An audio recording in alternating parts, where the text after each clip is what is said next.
දැන් අපි බලන්නේ මේ 500 කොලේ තියෙන විශේෂත්වය.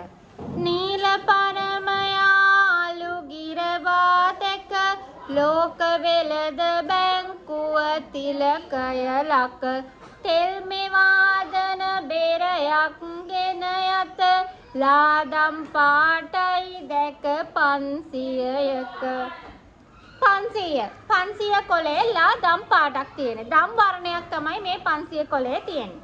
අපි බලමු 500 කොලේ ඉදිරිපස ඉස්සරහා තියෙන විශේෂත්වයන් මොනවද කියලා.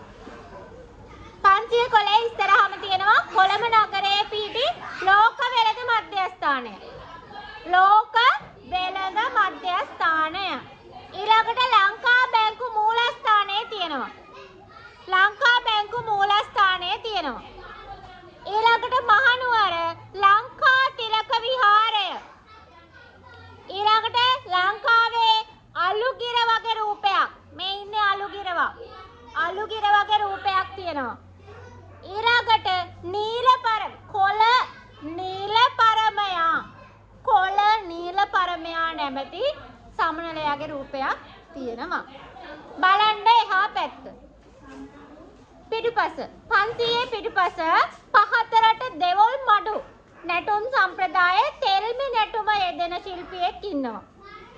ඊළඟට යක්බෙර වාදන ශිල්පියෙක් ඉන්නවා.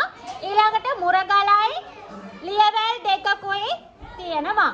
ඔන්නෝව තමයි 500 කොලේ තියෙන විශේෂත්වයන්.